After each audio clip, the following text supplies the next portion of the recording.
I thought the night was supposed to be about me. After all, I had just been promoted to major in the U.S. Army, and my mom insisted on having a family dinner to celebrate. Nothing too fancy, just a sit-down meal at a nice restaurant in San Antonio. My sister Lena somehow turned it into her own show. She booked a big table, invited half the people she knew from her social circle, and strutted around like she was hosting a political fundraiser. When I walked in, I noticed how she made sure to sit at the center spot right next to my mom like she was the guest of honor. I tried to ignore it. I've spent enough years in uniform to know how to keep my emotions off my face. A soldier doesn't blow up in public. But inside, I had a bad feeling. The waiter led me over, and I spotted an open chair beside my mom. I smiled, started walking toward it, and that's when Lena slammed her palm down on the table and raised her voice so everyone in the room could hear. "This table is for the family," she snapped. "Get outside." For a second, I thought she was joking. Who yells something like that in a restaurant, in front of their own mother, friends, and half the neighborhood? But Lena had that look chin lifted, smug little smile tugging at the corner of her mouth, daring me to argue. The chatter in the room stopped cold. Every head turned my way. A couple of my army buddies who'd come to celebrate froze, caught between pretending they didn't hear it and wanting to defend me. Some of Lena's friends giggled like middle school kids watching a cafeteria fight. I just stood there. My first instinct was to remind her that I had earned the right to sit wherever the hell I wanted. But the discipline drilled into me over the years kept me in check. When you've dealt with screaming drill sergeants, angry colonels, and exhausted soldiers ready to quit, you learn not to give people like Lena the satisfaction of watching you lose your cool. Instead, I quietly pulled out the chair and sat down anyway. My mom gave me a weak smile, but she didn't say anything. Her arthritis was bad that week, and the last thing she wanted was to get caught in the middle of one of Lena's performances. Lena glared at me, but with everyone staring, she turned back to her glass of wine, as if she had already won. Dinner dragged on. I could feel eyes on me every time I lifted my fork. Lena kept the spotlight on herself, bragging about how she had managed the entire dinner, how exhausting it was to host, and how grateful Mom should be for everything she did. She tossed in a few digs about how some people don't understand what real responsibility looks like because they're always away at work. It didn't take a genius to know she was talking about me. Then came the kicker. When dessert plates were cleared, the waiter walked over with the check. He didn't put it in front of Lena, who had ordered half the bottles of wine on the bill. He didn't put it in front of her boyfriend Eric, who had spent the evening on his phone pretending he was too busy to notice the tension. No, the waiter placed the leather folder right in front of me. $2,000. The table went silent again, and this time I heard a chuckle from someone at Lena's end. "Well, Major, I guess rank has its privileges," one of her friends said, loud enough for everyone to hear. I didn't move right away. I just looked at the bill, then at Lena. She smirked like she had pulled off the perfect ambush. She wanted me humiliated twice in one night, first excluded from the table, then stuck paying for her little show. I didn't give her the reaction she wanted. Without a word, I slid the folder back across the table toward the waiter. He blinked, glanced at me, then at Lena, and for a moment the whole table froze like someone had hit pause. My silence was louder than anything I could have shouted. That was the point when I felt something shift. I wasn't the one being humiliated anymore. Lena thought she'd embarrassed me in front of everyone, but what she really did was expose herself. People who barely knew us now saw her for what she was: loud, controlling, and desperate for attention.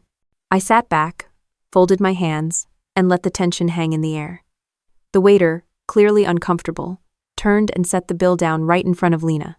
Her face flushed red, and Eric finally looked up from his phone, realizing he might actually be expected to do something. I didn't need to say a thing. Sometimes silence is sharper than any comeback. The rest of the dinner was stiff, awkward, and painfully quiet.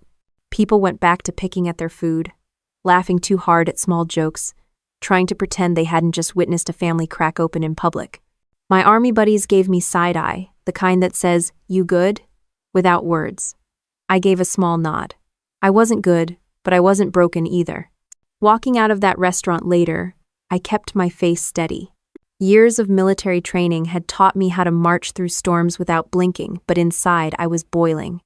The humiliation stung, Not because of the crowd, not even because of the money, but because it came from my own sister. That night marked the line in the sand. Lena wanted to make it clear that I didn't belong at the family table. Fine. If she wanted to treat me like an outsider, she'd learn exactly what that meant when I stopped playing by her rules. The drive home that night was quiet except for the buzzing in my head. Every mile I put between me and that restaurant, the heavier the silence felt. By the time I walked into Mom's house, I wasn't even hungry anymore. The humiliation had burned right through my appetite, and all that was left was a knot in my stomach. Mom shuffled into the kitchen with her slippers, asking softly if I wanted tea. She always did that after arguments, like tea could somehow undo the poison Lena spread. I told her no, and leaned against the counter, arms crossed, trying to stop my jaw from clenching. She didn't say Lena's name, but we both knew that's what she was thinking about. It wasn't like Lena suddenly turned into this person. She'd been building to it for years, little by little, always pushing boundaries. Growing up, she had a way of making everything hers. Toys, friends, even attention at school if Lena wanted it, she claimed it, and if you got in her way, she'd make you regret it. Back then, I thought it was just normal sibling rivalry. I figured she'd outgrow it. Instead, she refined it. Dad used to be the referee. He was quiet, steady, the type who never raised his voice but always knew how to shut an argument down with just a look. After he passed, things shifted fast. Lena stepped in like she was the new head of the household, and Mom was too tired and too grief-stricken to challenge it. I was already enlisted, bouncing between training cycles and deployments, so Lena's grip tightened while I was gone. When I did come back home for short stints, the house felt different. Mom tiptoed around her own kitchen. Mail that used to be stacked on the hall table now disappeared into Lena's room. Bills came later not at all, and whenever I asked about them, Lena waved me off with some smart comment like, "Don't worry about it, soldier. We've got it handled here." Or pan it. One night, a few years back, I tried to pay the electric bill online and found out the login didn't work anymore. Lena had changed all the accounts to make it easier. I let it go because I was getting ready to deploy again. I told myself she was helping, stepping up for Mom while I was away. That's how manipulation works, it hides behind convenience. I kept pushing it aside, focusing on my job. Serving meant I wasn't around for family dinners or PTA-style gossip sessions, so I wasn't there to see the daily digs Lena dropped on Mom. I wasn't there to see how she turned neighbors into her personal audience, bragging about how she was basically running two households, her own mess of a life with Eric and Mom's. By the time I did hear about it, it was already too late to stop the pattern. Mom once confessed to me over coffee that she felt like a guest in her own house. I wanted to argue, to tell her she was wrong, but I couldn't deny what I saw every time I walked through the door. Lena holding the remote. Lena telling her which doctor's appointments she should cancel because it's too expensive. Lena deciding who came over and when. It wasn't caring, it was control, dressed up as responsibility. And the crazy part? Mom defended her most of the time. She said things like, "She's trying her best," or "She's just under pressure." That night after the restaurant, she even muttered, "Your sister means well. She just has a temper." I almost laughed. A temper doesn't make someone throw their own flesh and blood out of a family dinner. That's not heat of the moment anger. That's deliberate. I poured myself a glass of water and stared at the fridge door covered in magnets from my duty stations. Germany, Korea, Fort Hood. Each one was a reminder of where I'd been and what I'd missed while Lena tightened her grip back home. It was more than jealousy. She didn't just resent that I had a career, a paycheck, and a sense of direction. She resented that I left and came back stronger every time. In her mind, she was the one holding things together. But in reality, she was just rearranging pieces to suit herself. Mom had always been the reason I stayed quiet.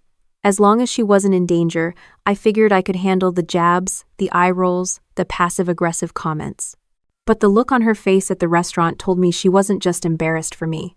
She was scared of Lena's anger turning on her. That hit harder than anything Lena could say to my face. Eric didn't help either. He was the type of guy who always had a scheme. He'd show up with half-baked business ideas, always just about to take off, but somehow never making rent on time. I overheard him once talking about using Mom's house as collateral for something, and when I confronted him, he laughed it off like I was paranoid. That laugh stuck with me, though. It wasn't the laugh of someone who was joking. It was the laugh of someone who thought he'd already won. I realized Lena had been rehearsing that restaurant stunt for years. Every eye roll, every bill she hid, every time she reminded Mom that I wasn't around, those were dress rehearsals for the moment she could finally shove me out in public and claim the stage for herself. Standing in that kitchen with Mom, I promised myself one thing. Lena might control the house while I was gone, but she wasn't going to control me, not anymore. The first real crack showed up a few weeks later when Mom handed me a letter she didn't understand. It was from the bank. Thick envelope, official stamp across the top.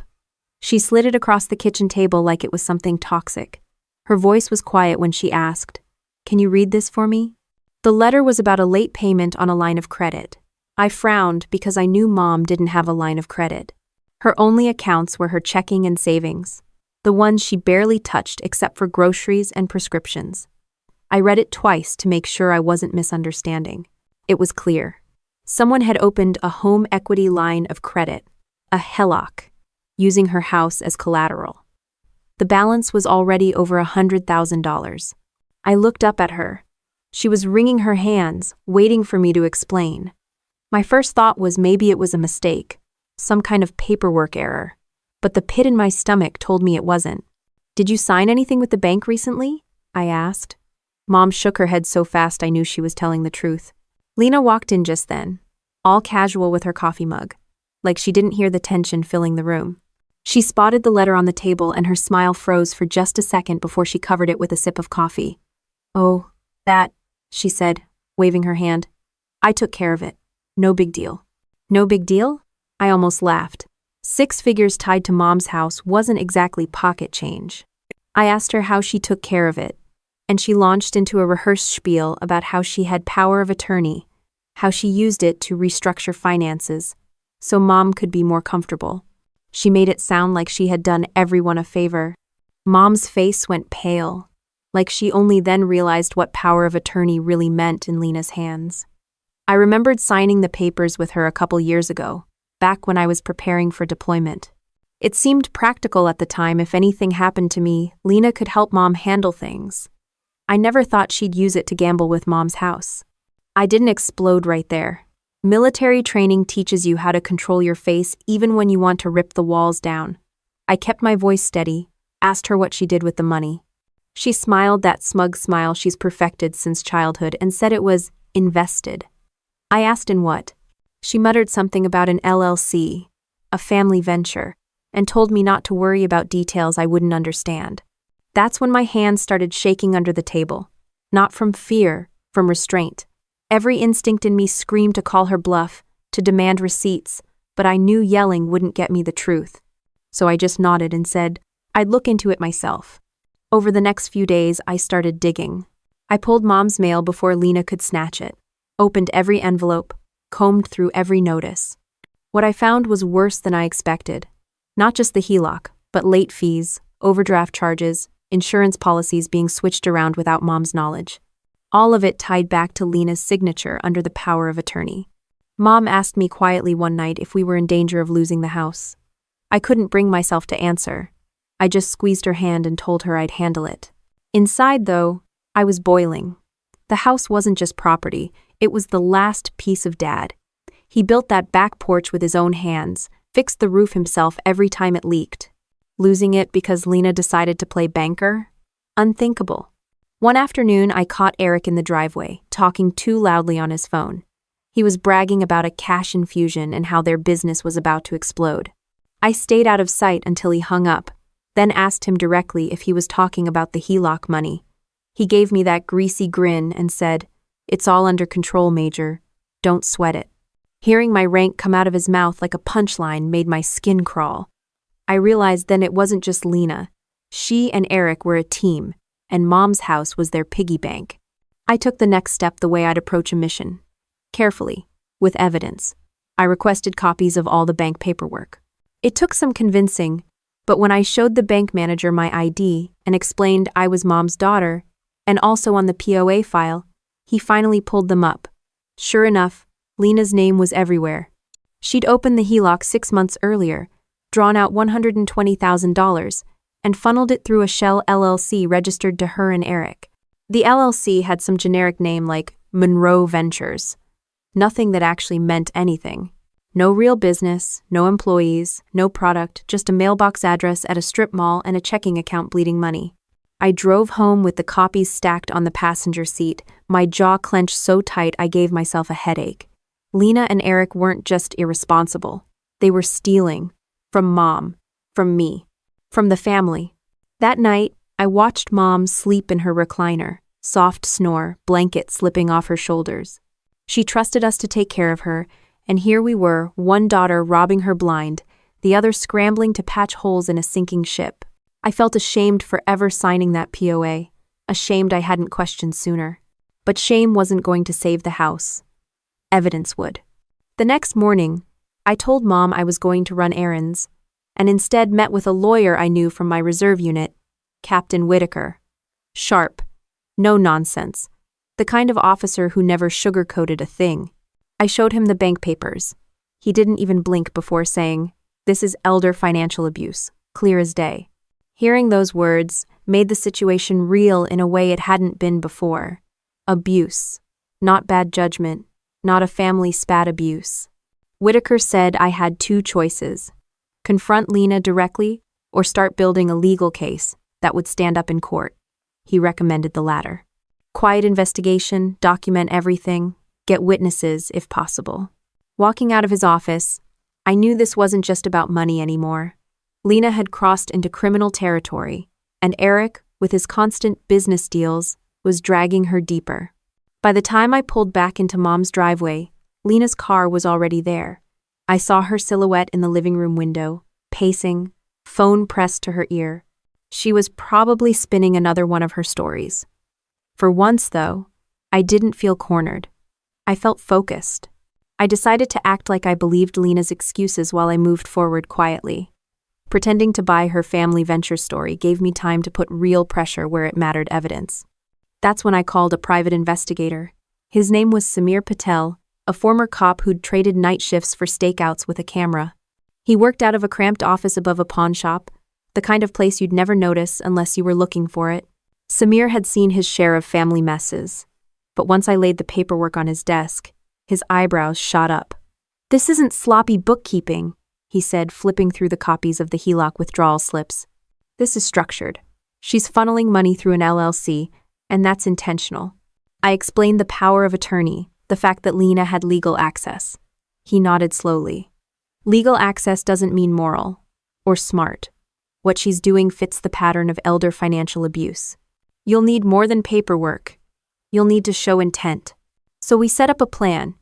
Samir would track where the money went, follow Lena and Eric when they made their so-called business runs, and gather photographic proof. I didn't like spying on my own sister, but the thought of losing Mom's house made my stomach churn harder than any sense of family loyalty. The first week of surveillance didn't take long to pay off. Samir called me late one night, his voice steady but urgent. "I got them," he said. "Your sister and her boyfriend just walked out of a bank downtown. They wired 20 grand to an offshore account." He sent photos straight to my phone.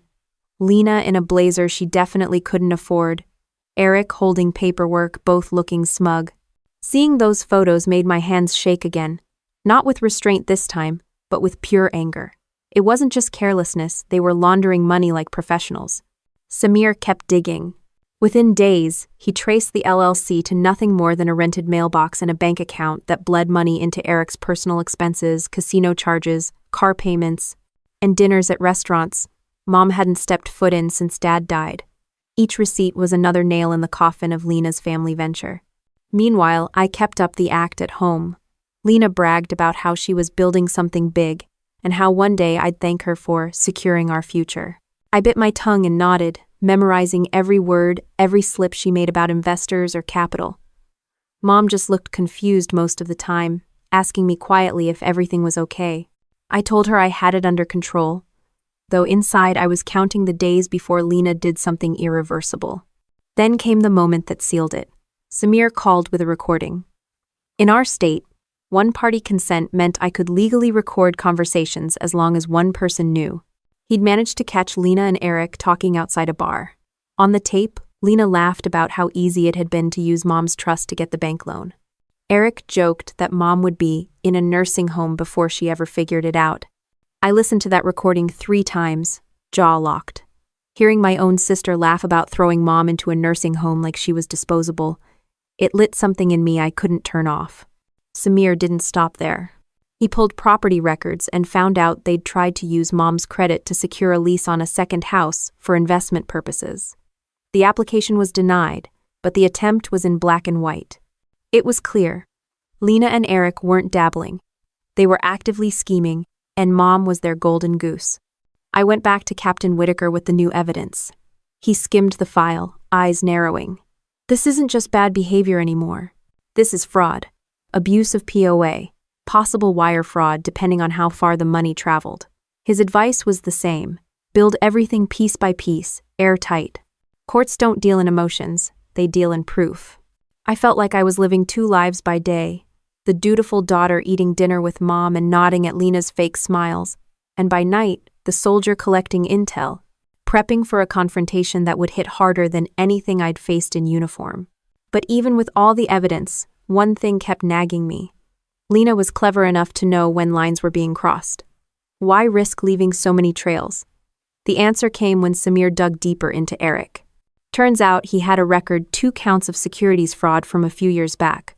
Both pled down to misdemeanors. That's when it clicked. Eric wasn't just the boyfriend. He was the architect. He knew the system, knew how to stretch POA authority to the edge, and Lena was the willing accomplice. The worst part was knowing Mom had no idea. She still saw Lena as the responsible one, the daughter who helped with the bills while I was away serving. If I dropped the bomb without airtight proof, Lena would twist it, spin the story until Mom doubted me. I'd seen her do it before, make herself the victim, paint me as the bossy soldier who didn't understand how hard real life was. Samir suggested we go a step further, document Lena's interactions with Mom. If she pressures your mom, even casually, it shows a pattern, he said. So we placed a discreet camera in the living room, angled at the couch where Lena usually cornered Mom with important papers. It didn't take long. Within a week, the footage showed Lena pushing Mom to sign documents without explaining them, brushing off Mom's questions, snapping at her when she hesitated. That video was the tipping point for me. Watching Mom shrink back while Lena shoved papers under her nose was worse than seeing any bank record. It wasn't just financial anymore, it was personal, emotional. She wasn't just stealing money, she was stripping Mom of dignity. I spent that night in the garage, pacing between the boxes of Dad's old tools, clenching and unclenching my fists. Every mission I'd ever run had rules of engagement, but this wasn't a battlefield with clear lines. This was family. And family doesn't get an easy set of rules. The next morning, Lena strutted into the kitchen, acting like nothing was wrong, talking about some business dinner she and Eric had lined up. I poured my coffee, nodded, and said nothing. Inside, though, the plan was already taking shape. I wasn't going to let Mom lose everything Dad built, and I wasn't going to let Lena and Eric laugh their way to the bank with money that didn't belong to them. The first hint that Lena sensed I was onto her came one Saturday afternoon when I stopped by Mom's to drop off groceries. As soon as I walked in, I noticed 2 of our cousins, Mark and Jenny, sitting in the living room. They looked uncomfortable, cups of untouched coffee in their hands. Lena was standing like a ringmaster in the middle of the room, telling some dramatic story. The second she spotted me, her tone shifted, but the tension hung in the air like smoke. Jenny gave me a tight smile. Mark avoided my eyes. Mom sat in her recliner, lips pressed together, clearly stuck in the crossfire. I asked what was going on, and Lena jumped in before anyone else could answer. "Oh, just filling them in," she said sweetly. "They were worried about Mom, so I explained how you've been trying to take control of everything." I froze. "Come again?" Lena crossed her arms, tilting her head in that smug way she had since childhood. "Don't play dumb. You've been sneaking around, questioning Mom's decisions, acting like she can't manage her own life. I told them how you've been pushing her to sign things she doesn't even understand." I couldn't help but laugh, not because it was funny, but because of how absurd it was. She was describing her own behavior word for word, projecting it onto me. And of course, she did it in front of family, so I'd look defensive if I denied it. Classic Lena. Mark finally looked at me and muttered, She made it sound like you're planning to put Aunt Ellen in a nursing home. That hit me square in the chest. The same nursing home threat she'd laughed about with Eric was now twisted around and pinned on me. I set the grocery bags down carefully, keeping my voice calm. That's not true. You know me better than that. But Lena pounced before my words could land. See? She's always so controlling. Always acting like she's the only one who knows what's best. It's exhausting. Mom tried to cut in with a quiet, "Girls, please." But Lena steamrolled right over her. The cousins didn't stay long after that, but the damage was done. I saw the doubt flicker in their faces as they left. That was Lena's real power, not just stealing money, but stealing trust. She knew if she could isolate me, make me look like the unstable one, then any evidence I gathered would be tainted by suspicion. The smear campaign didn't stop there. A week later, I got a call from one of Mom's old church friends. She asked gently if it was true I'd been pressuring Mom to sell the house. I felt my blood pressure spike. Lena was spreading her story beyond family now, planting seeds in the community. The timing wasn't random. Samir's investigation was producing more evidence every day, and Lena must have sensed the walls closing in. Eric added fuel to the fire. He cornered me in the driveway one evening, leaning against his beat-up car with that cocky grin. "You really think you're smarter than us, Major? Word gets around. People are already talking. Who do you think they'll believe, the daughter who's always gone, or the sister who's been here every day?" I stepped closer, close enough for him to drop the grin. "I don't need people to believe me," I said. "I've got facts, and facts don't care about your little stories." For once, he didn't have a comeback. He just sneered and muttered something about sticking together as family, which coming from him was laughable.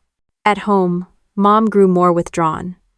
She started asking me strange questions, like whether I really thought she couldn't handle her own money, or if I was planning to move her out.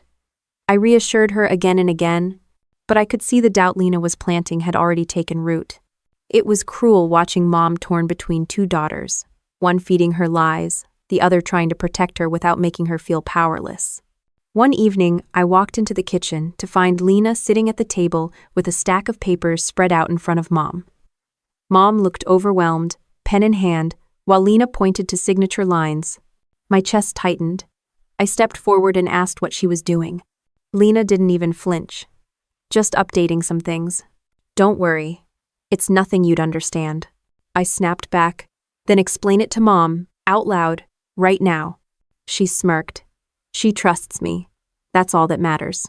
Mom's hand shook as she set the pen down. Her eyes darted between us, desperate not to choose sides. That moment gutted me. Lena had trapped her sign and risk everything, or refuse and ignite another battle. I pulled the papers away, ignoring Lena's screech, and stuffed them into my bag. Mom whispered my name, half scared, half relieved. Lena exploded. She accused me of trying to control Mom, of undermining her caregiving. Her voice carried through the house, making sure the neighbors heard. She was staging the show, building her narrative brick by brick. That night, my phone buzzed with a text from Jenny. "Lena says you're being aggressive. Are you okay?" It stung, not because Jenny doubted me, but because Lena was so effective at twisting reality. Samir warned me this would happen. When people like her feel cornered, they go on offense. They'll play the victim so loud it drowns out the truth. That's why evidence matters. Stay steady. Staying steady was easier said than done. Every time Lena smirked in front of Mom, every time she tossed out a half-truth to friends or cousins, I wanted to drag out the photos, the recordings, the receipts, and shove them in her face. But I knew blowing up too early would give her exactly what she wanted. Proof I was unstable. Meanwhile, Eric started planting his own seeds. I overheard him telling a neighbor that Mom's house was too big for her, and maybe it was time to downsize. The casual way he said it made me sick. Downsizing was code for selling the house, pocketing the difference, and leaving Mom with nothing. I doubled down on gathering evidence. Samir captured more recordings, including Lena complaining that I was milking the army thing to look like the responsible daughter, while she was the one really doing the work. She even bragged that she could convince Mom to sign anything if she framed it as helping Tessa. That one made me laugh bitterly. Imagine using my name as cover while she gutted our family. The lies, the whispers, the fake concern, it all built up like smoke before a fire. And underneath it, I could feel the real blaze waiting to break out. I tightened my laces before heading to drill that weekend, and the ritual felt different this time. Normally, the uniform was a switch. Pull it on, leave family mess behind, focus on the mission. But that morning, Lena's voice followed me out the door. All her accusations, the way she tried to pit Mom and the cousins against me. It wasn't just noise anymore. It was a threat. At the armory, I pulled Captain Whitaker aside. He'd already reviewed the file I gave him last time.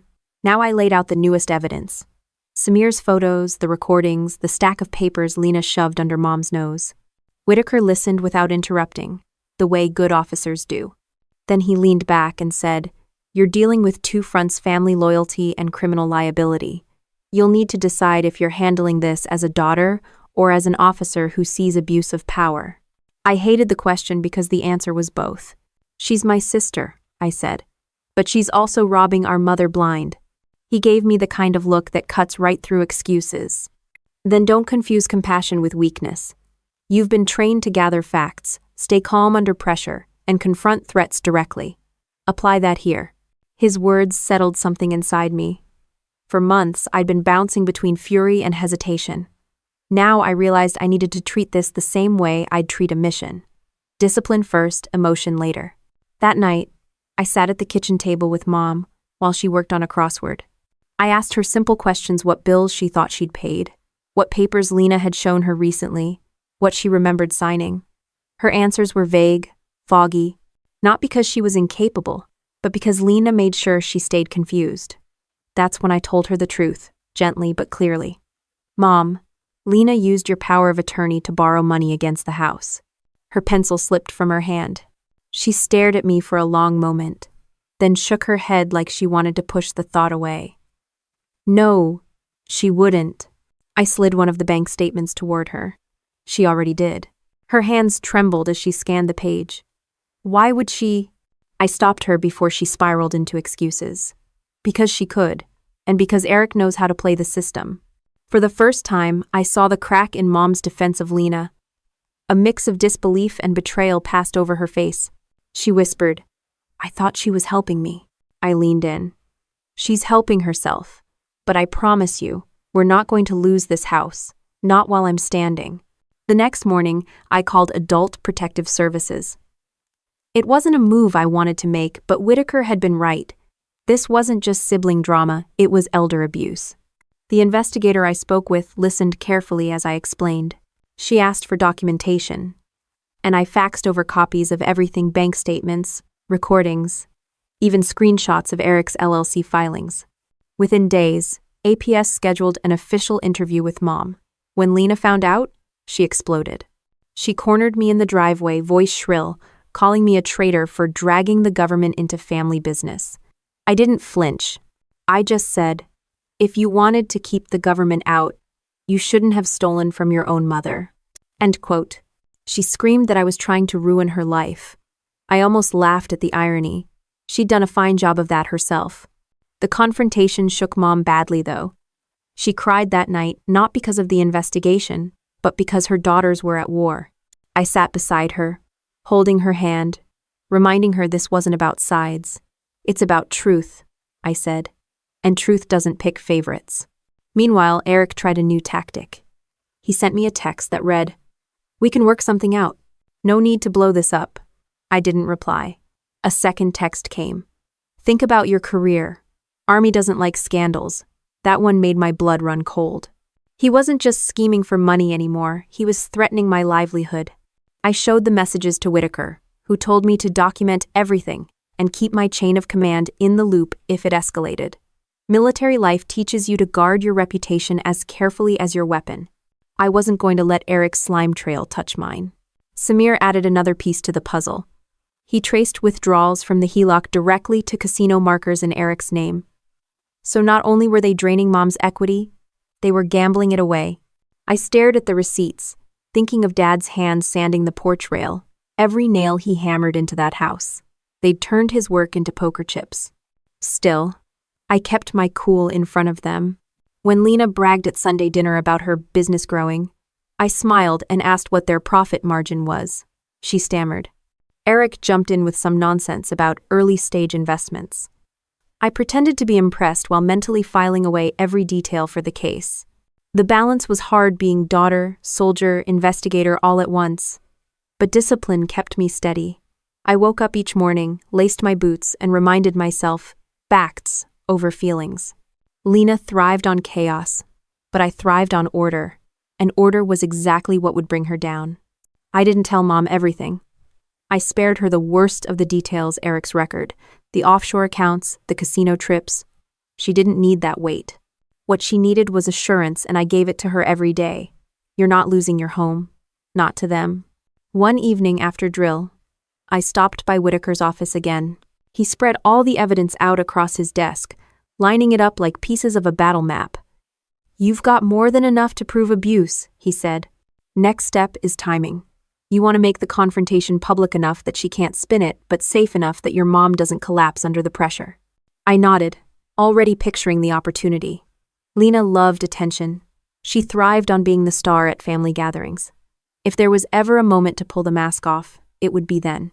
As I left his office, I realized something had shifted in me. For months, I'd been reacting, dodging Lena's lies, patching holes she left behind. Now, I was planning. Discipline had replaced fury. Strategy had replaced panic. I was no longer just the sister fighting back. I was the soldier leading the operation. I couldn't shake the feeling that Eric was the one pulling the strings. Lena had always been manipulative, but she didn't have the brains for shell companies, offshore accounts, or wire transfers. That kind of operation needed someone who'd already danced close to the law. And Eric fit that role a little too perfectly. Samir called me one evening with a new update. Your sister's boyfriend is dirty, he said flatly. I pulled court records out of Nevada. 2 counts of securities fraud from 2016. He pled down, but he lost his license to ever work in finance again. Then, I gripped the phone tighter. So he was banned from finance, and now he's managing an LLC? Samir chuckled bitterly. Managing is a nice word. He's laundering your mom's money through that LLC. And he's smart enough to keep Lena's name front and center, so if the whole thing blows up, she takes the first hit. Hearing that stung, not because I wanted to protect Lena, but because I could see exactly how Eric used her. She thought they were partners. In reality, she was his shield. Later that week, I spotted Eric's car outside the house when I came by after drill. He was on the porch, leaning against the railing like he owned the place. When I stepped out of my truck, he smirked. Busy day, Major? He asked, dragging out the rank like it was a joke. I didn't answer. I just walked past him, but he wasn't done. Funny thing, he said, loud enough for the neighbors to hear. Word is, you've got a temper problem. Dangerous mix with military folks.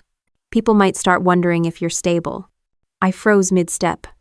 That was his play. If they couldn't bury me with lies about Mom, they'd smear me personally, drag my career into it. I turned slowly. Careful, Eric, I said. You're not the first punk who thought threats made him look powerful. They just make you look desperate. His grin faltered for a second before snapping back. We'll see who's desperate when this all shakes out. Inside, Mom was anxious, wringing her hands. He said the neighbors think you're trying to get me put away, she whispered. My chest tightened. Eric was poisoning every circle we had, drip by drip. That night, I asked Samir to dig deeper, not just financials, but associates, addresses, everything. 2 days later, he handed me a folder thick enough to choke on. Inside were property records, old arrest reports, even a bankruptcy tied to a scam business Eric ran in Arizona. Buried in the stack was something worse. A restraining order filed by a former girlfriend who accused him of intimidation and threats. I read every page twice, my jaw locked. This wasn't just sleazy business. Eric was dangerous. Meanwhile, Lena was doubling down. She started showing up at family gatherings I wasn't even at, spinning her version of the story to anyone who'd listen. According to her, I was jealous of her success, paranoid about Eric, and trying to tear the family apart because I couldn't stand not being in control. It was a perfect script, half-truths wrapped in emotional language, delivered with crocodile tears. One evening, Mom's neighbor stopped me as I was unloading groceries. She lowered her voice and said, Honey, your sister told me you were trying to sell your mom's house out from under her. Is that true? I almost dropped the milk. The lie wasn't just spreading, it was becoming the narrative. I forced myself to smile and said calmly, No, that's not true. I'm the one keeping the house safe. But inside, the anger was boiling. Samir gave me another bombshell a week later. They tried to spearfish your TSP account. I blinked. My what? Your thrift savings plan, retirement. Someone sent a spoof email pretending to be TSP support, asking for login credentials. They timed it right after a drill weekend, probably thinking you'd be too busy to notice. I felt the blood drain from my face. You're saying Eric tried to hack my military retirement? Samir didn't hesitate. The timing, the IP address, the fact that it was routed through one of his known addresses, it all points to him. I sat back in my chair, staring at the ceiling. They weren't satisfied draining Mom. They wanted me too. When I told Whitaker, he was stone-faced. That's federal. If you can tie it back to him, that's not family drama anymore, that's prison time. I realized then that Eric's arrogance wasn't just greed. He thought he was untouchable. He thought Lena's family shield, plus his manipulative charm, would keep the law at bay. At home, I started locking my bedroom door again, something I hadn't done since high school. Mom noticed, and it broke my heart when she asked if I was afraid of my own sister. I didn't answer. The truth would only make her cry harder. Meanwhile, Eric tried to cozy up to Mom, acting like the dutiful boyfriend. He'd show up with groceries, mow the lawn, even fix a leaky faucet. But Samir's photos told the truth. An hour after helping, Eric was at the casino, blowing money that didn't belong to him. The manipulation was constant, suffocating. Lena played the loyal daughter, Eric played the supportive partner, and together they painted me as the villain. But every smear, every lie, every failed phishing attempt only made me more determined. One night, I sat at the kitchen table, Dad's old hammer lying across from me like a reminder. He built this house with sweat and patience. He taught us better than this. I whispered to myself, not one more dollar, not one more signature, not one more lie. The evidence pile was thick. The APS file was open. And Eric's past, ugly and undeniable, was finally on the record. He wasn't just a shady boyfriend anymore, he was a threat to everything my family had left. I started spending late nights at the dining room table, spreading papers across the surface like maps before a battle. Bank records on one side, Samir's photos on the other, and in the middle, a stack of documents from APS that confirmed what Whitaker already told me. This wasn't just ugly family drama, it was legally defined elder abuse. Every page felt heavier than the last. Samir came by with a flash drive one evening. Everything we've got is backed up here. Audio, video, financials. If she tries to cry her way out, this shuts it down. He set it down next to Dad's old hammer, the one I'd left on the table as a reminder of what was at stake. But timing's going to matter. You can't spring this in some back hallway. You need an audience so she can't rewrite the story later. He was right. Lena lived off perception. She didn't care if the truth was against her, as long as people believed her side louder. The only way to break her grip was to pull the curtain back in front of everyone who'd been swallowing her lies. That's when the idea formed, the memorial dinner for Dad. Every year we gathered at the house to honor him, extended family, neighbors, even some of Dad's old buddies from the plant. Lena always treated it like her stage, basking in sympathy while talking about how much she sacrificed to care for Mom. It was the perfect setup. This year, the spotlight would turn. I looped in Whitaker and a civilian attorney named Judith Park, someone he trusted for cases involving POA abuse. Judith looked over the file and gave a tight nod. It's clean. You've got recordings, financial trails, and testimony potential. What you need now is control of the room. End quote. Control of the room, I knew that phrase well. It was the same principle as leading a briefing. If you didn't command the space, you lost it. I started planning the dinner like an operation. Who would sit where, when I'd reveal each piece of evidence, and how to keep Mom shielded while still present. Mom was hesitant when I floated the idea. Do we really have to bring this up at a family dinner? She asked softly. I squeezed her hand. Mom, this isn't about embarrassing anyone. It's about ending it, once and for all. Meanwhile, Lena and Eric had no clue. They went on as if nothing was coming. Lena bragging about her business contacts, Eric strutting around like he owned the driveway. They were so confident in their web of lies they didn't notice the walls closing in. In the days leading up to the dinner, Samir added one last layer of insurance. He followed Eric to another meeting at a strip mall office and caught him on camera handing over an envelope of cash. Cross-checking the timing with bank withdrawals, it was obvious. He was moving HELOC money through middlemen to dodge scrutiny. The video went straight into the evidence file. The night before the dinner, I rehearsed my words in the mirror, not to dramatize but to keep steady. I wasn't going to scream or cry. Lena thrived on chaos, and Eric thrived on intimidation. My job was to stay calm, to let the evidence speak louder than either of them. I also prepared the tech. Samir loaned me a small projector, and Judith arranged a simple slideshow of key documents, clear, undeniable, certified copies. No one could accuse me of tampering or exaggerating. Every detail had a timestamp and source. I slept barely 3 hours that night. When I woke, the weight in my chest wasn't fear anymore. It was resolve.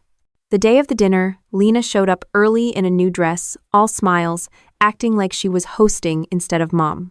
She ordered people around the kitchen, told the cousins where to sit, and paraded trays of food she hadn't cooked.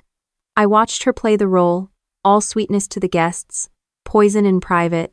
Eric arrived later, carrying a bottle of overpriced wine he probably bought with mom's money. He greeted everyone loudly, hugging relatives he barely knew, winking at neighbors like he was some charming benefactor. The smugness on his face almost made me lose focus, but I reminded myself, calm, steady, let the facts work. As people settled, I caught Judith's eye across the room. She gave a subtle nod it was time. Dinner started as expected. Small talk, laughter, stories about Dad. Then Lena raised her glass, ready to give her usual speech about how hard the year had been and how she was keeping the family together. I stood before she could finish, sliding the flash drive into the laptop connected to the projector. The first image appeared on the wall. A bank withdrawal slip for $20,000, Lena's signature scrawled at the bottom. The room went silent. I kept my voice even. This is money taken out against Mom's house, without her knowledge. Lena blinked, thrown off but recovering quickly. That's a family loan, you don't understand the details. I clicked again. A photo of her and Eric leaving the bank, time-stamped to the same day. A murmur spread through the room. This, I said, is what those details look like. Her smile cracked. Eric shifted in his chair, jaw tightening. I didn't stop. The next slide showed the LLC registration, their names side by side, no employees, no revenue. Then the casino receipts, the wire transfers, the offshore account numbers. Each click of the mouse was another nail. And with every nail, Lena's voice shrank. When I finally played the audio clip, Lena laughing about Mom ending up in a nursing home, the silence was suffocating.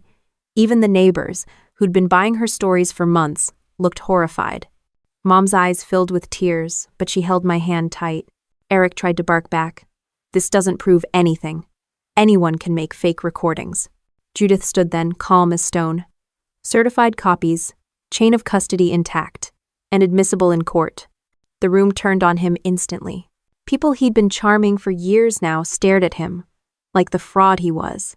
I looked straight at Lena. You've been telling everyone I'm trying to take Mom's freedom.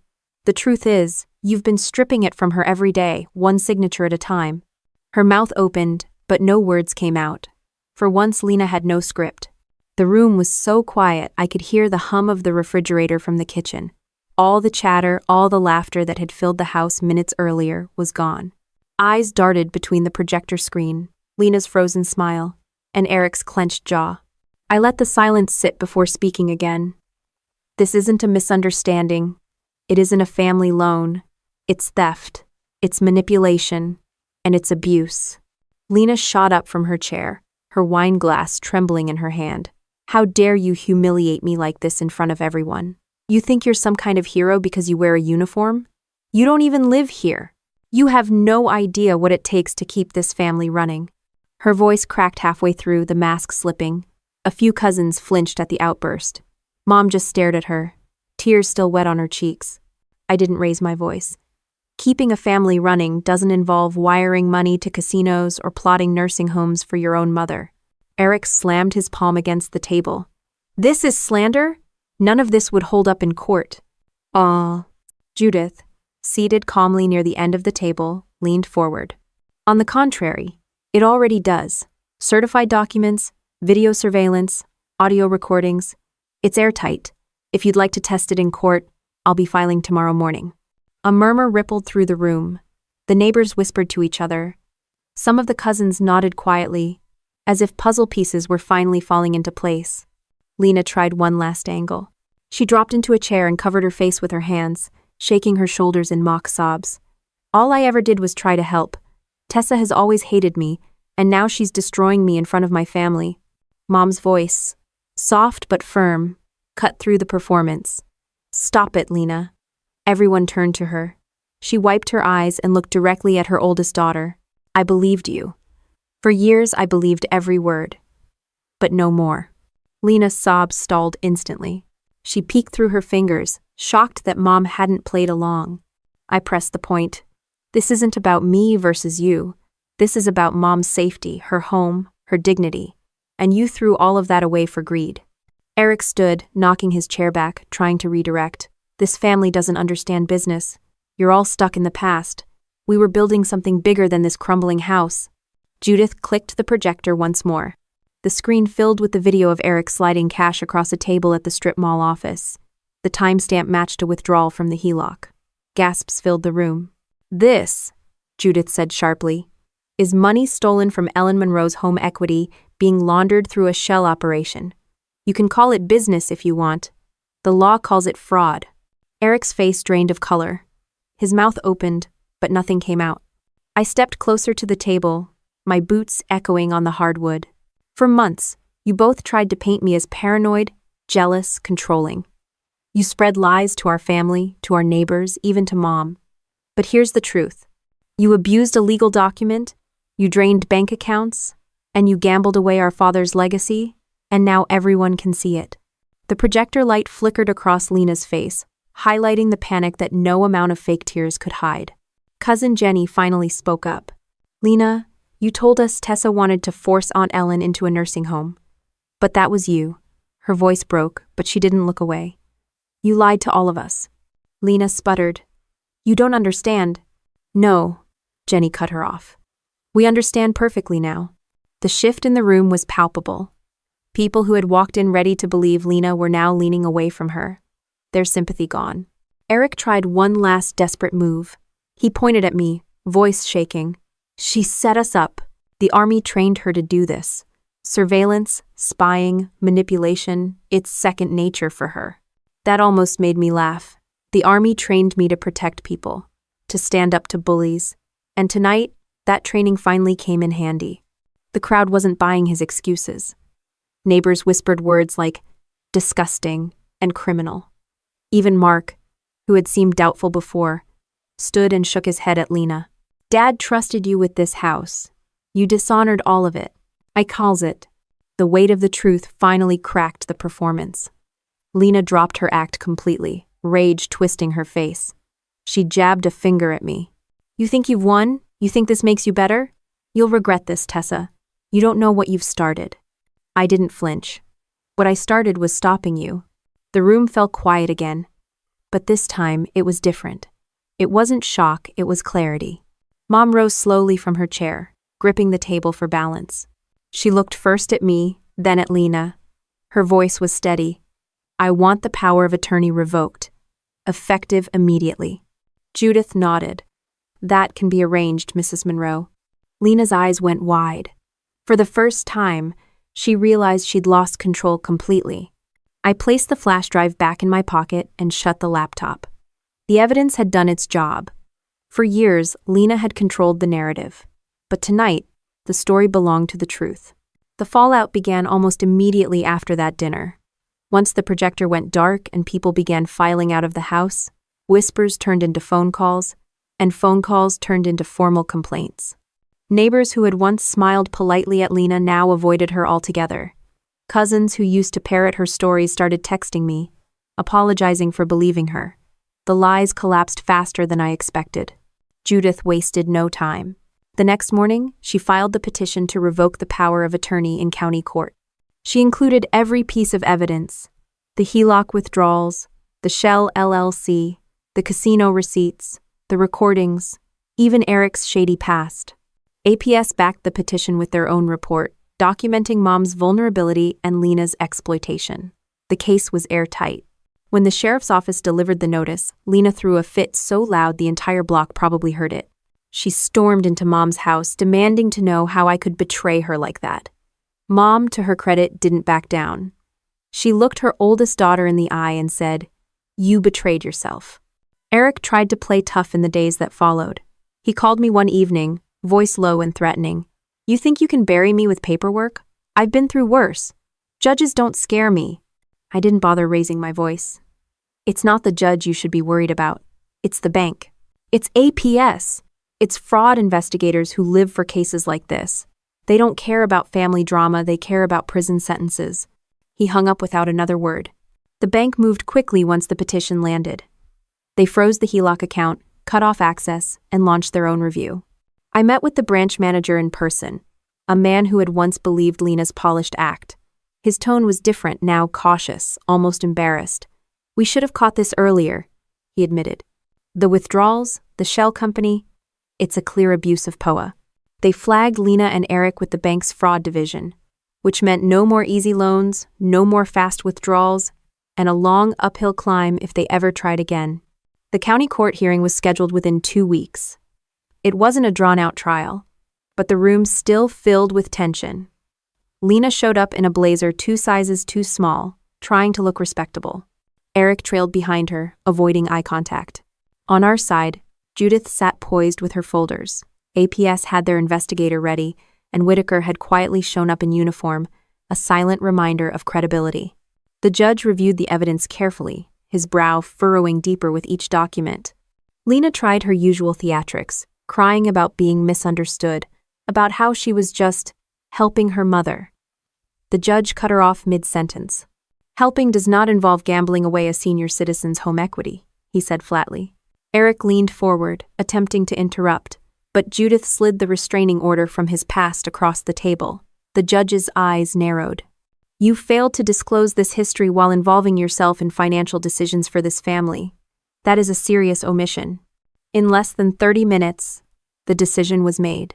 The power of attorney was revoked, effective immediately. Mom's financial control was placed under temporary guardianship until a proper trust could be established, with oversight to prevent further abuse. The gavel hit, and Lena's face drained of color. She hissed at me as we stood to leave. "You think this is over? You just ruined your own family." I didn't even break stride. "No, Lena, I saved it." After the hearing, APS delivered a protective order for Mom, preventing Lena from pressuring her into signing anything. That meant no more surprise documents at the kitchen table, no more ambushes with a pen in hand. For the first time in months, Mom could exhale without Lena hovering over her shoulder. But Eric wasn't done trying to wriggle out. Within days, investigators traced more of the HELOC funds into his personal accounts. That tipped it into criminal territory. White-collar crimes don't move fast, but when they move, they're relentless. The district attorney's office opened an inquiry, and Eric was suddenly facing more than angry relatives, he was facing charges. Neighbors who had once waved at him now crossed the street to avoid him. The smug grin he wore everywhere was gone. He started parking his car 2 blocks away, probably to dodge process servers. Meanwhile, Lena unraveled. Without control of Mom's finances, she lost her leverage. The community she'd cultivated with gossip and fake concern evaporated overnight. Church friends stopped returning her calls. Relatives stopped inviting her to dinners. She went from self-appointed matriarch to outcast in record time. Mom, though shaken, grew stronger with each passing week. I helped her set up a living trust, splitting authority between me and a neutral third-party trustee to keep everything transparent. We froze her credit, closed unnecessary accounts, and added extra verification steps for every transaction. She told me one evening, with tears in her eyes, "I finally feel safe again." I realized that safety was more valuable than any dollar amount. Eric's downfall accelerated when the DA's office subpoenaed casino records. Surveillance footage matched Samir's photos. Eric cashing out chips hours after withdrawals from Mom's Hello. The charges stacked quickly. Fraud, elder exploitation, attempted wire fraud. The man who thought he was untouchable now faced the very real possibility of prison time. Lena tried to distance herself, painting Eric as the mastermind. But the paper trail didn't lie. Her signatures were everywhere. Even if she avoided prison, she couldn't avoid the permanent stain of being recorded in APS's files as an abuser.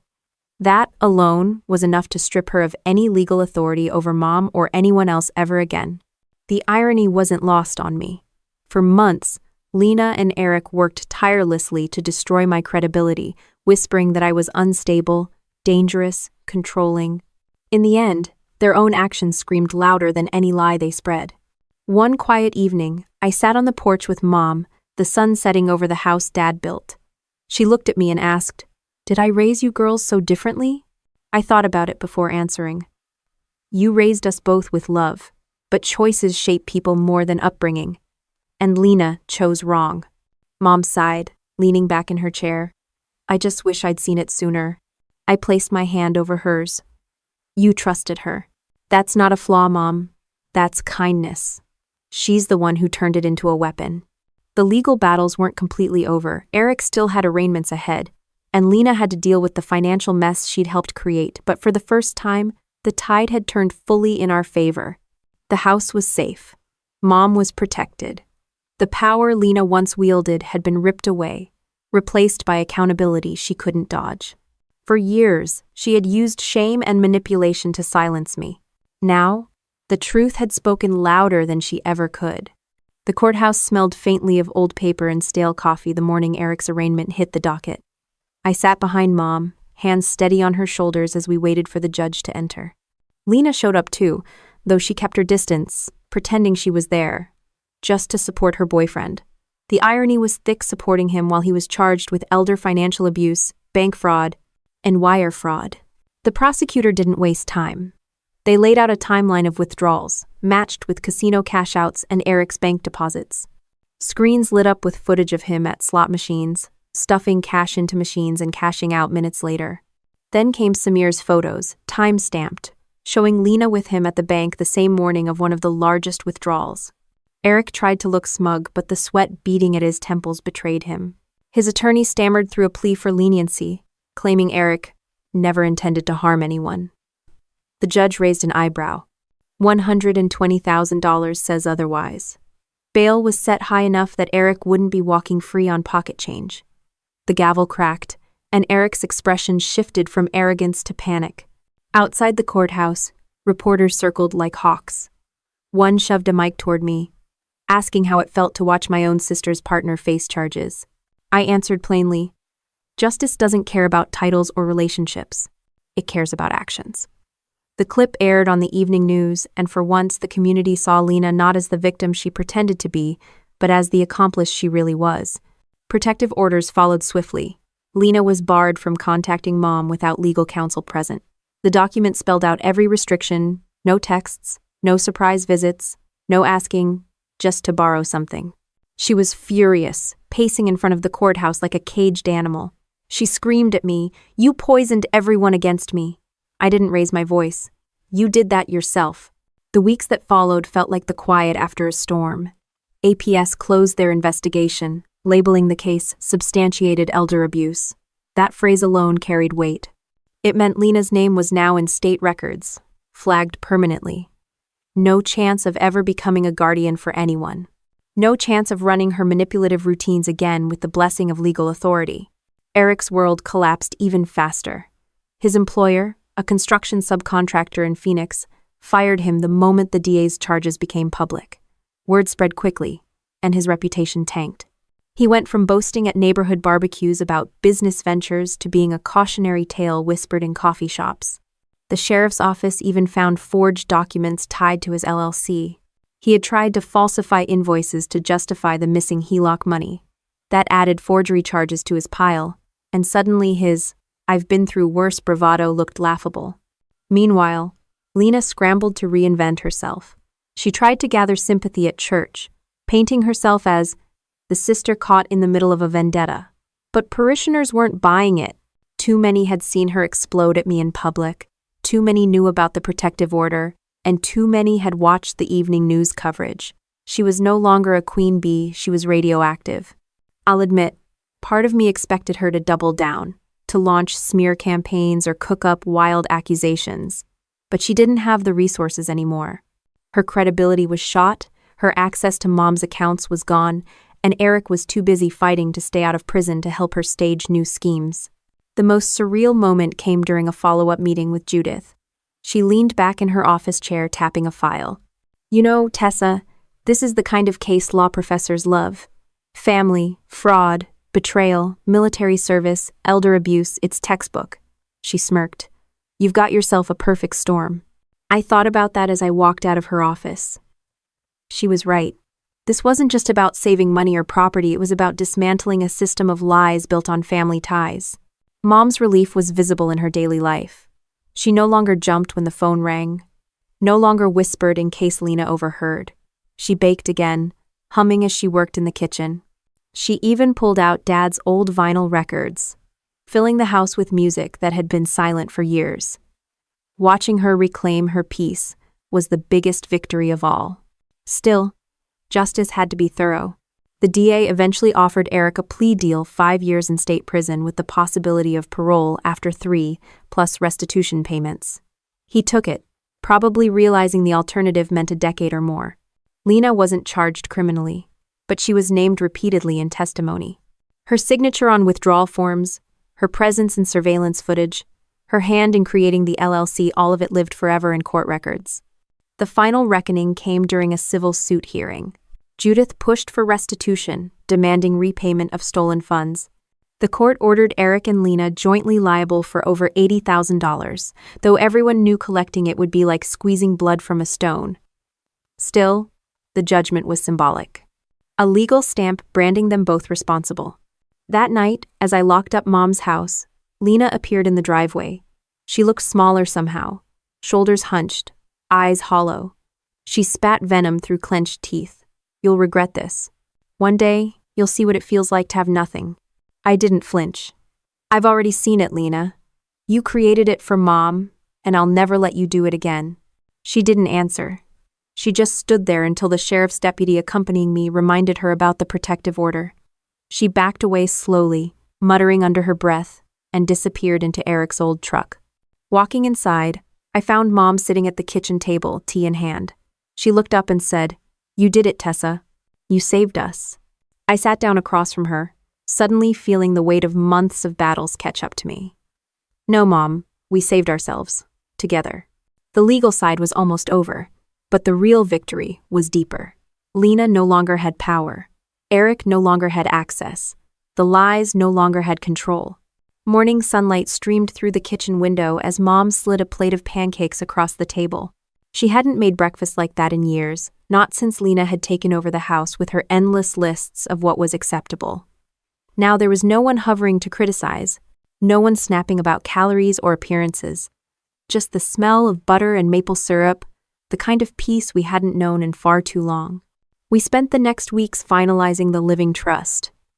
Judith connected us with a trustee firm that handled veterans' families. Everything was set up to be transparent, with clear rules about withdrawals, bills, and healthcare expenses. Mom insisted I co-manage, but with oversight in place so neither of us felt burdened. "I don't want you to ever feel trapped the way I did with Lena," she told me. I nodded, realizing she wasn't just protecting her future, she was protecting mine too. With the finances secured, we turned to the simple things that made life worth living. We redecorated Mom's house, stripping out Lena's sterile touches. The heavy curtains she had insisted on were replaced with light ones that let in the Sunday. The gaudy wall art she'd bragged about finding at auctions went straight to Goodwill. In its place, we hung Dad's old photographs, landscapes from family road trips, portraits of us as kids with crooked smiles. For the first time in years, the house actually looked like home again. I took leave from the Army to be around during this transition. The military had always been a core part of who I was, and I'd never wavered in that duty. But being here for Mom, shoulder to shoulder through the fallout, felt just as important. Whitaker checked in occasionally, reminding me that integrity didn't only belong in uniform, it was how we carried ourselves everywhere. His words stuck with me. Mom began opening up more about the hurt Lena had caused. One evening, as we sat on the porch, she admitted, "I kept hoping she'd change, that maybe if I gave her enough, she'd finally see me as more than a wallet." Her voice cracked. But I realize now that no amount of love can fix someone determined to betray you. I held her hand and answered, "You don't owe her excuses. She chose greed over family. That's on her." It wasn't just mom healing. I found myself confronting the years of humiliation Lena had piled on me, every cutting remark, every attempt to paint me as controlling or cold. For so long, I let her words gnaw at me. But after watching her unravel, I finally understood. Projection had been her weapon. She accused others of the very things she was guilty of. Realizing that lifted a weight I hadn't even known I was still carrying. Neighbors started coming by again, not with pity but with respect. They brought casseroles, asked how mom was doing, and stayed to chat on the porch. One even said, "Tessa, you showed all of us what it looks like to stand up to family without tearing yourself down." That meant more than I expected. It was validation that the ugliness Lena had spread hadn't stuck to me. The Army community also rallied. Some of my unit members visited, offering to fix things around the house, install better locks, even check on mom while I was away. It reminded me that family wasn't just blood, it was also the people who showed up when it mattered. As months passed, Lena drifted out of the picture. Word spread that she'd moved to another state, trying to start over where fewer people knew her record. The APS entry followed her, though, and her reputation was beyond repair. She became a ghost of her own making. Eric, meanwhile, reported to prison, where orange jumpsuits replaced tailored jackets. The thought of him behind bars didn't spark joy, exactly, but it felt like balance had been restored. 1 year later, we marked Dad's anniversary with a family gathering. This time, the air wasn't tense. Relatives who had once believed Lena's stories came with open apologies. Aunts who had accused me of being too harsh now hugged me tightly. Even cousins who had stayed silent admitted, "We should have spoken up sooner." I didn't dwell on the past. It was enough to see everyone sitting together in peace, the way family was supposed to be. At the center of the table sat a framed challenge coin I'd received when I pinned on Major. I placed it there deliberately, not to flaunt rank but to remind everyone what honor looked like. Military service had taught me that honor wasn't about medals or parades. It was about choosing truth when lies were easier, about protecting those who couldn't defend themselves, about standing steady even when it meant standing alone. During dinner, Mom raised her glass. Her voice was strong, free of the tremors that used to shadow her words.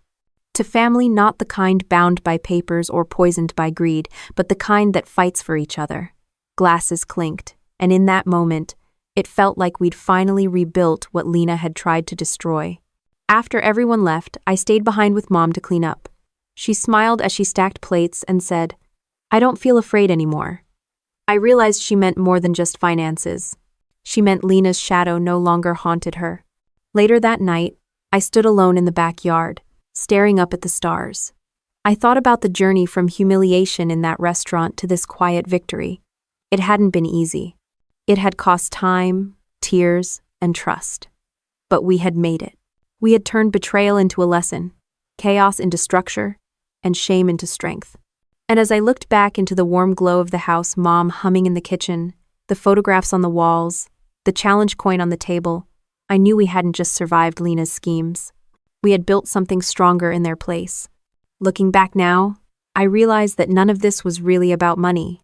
It wasn't about the HELOC, or the fraudulent LLC, or even Eric's casino nights. What it was truly about was respect.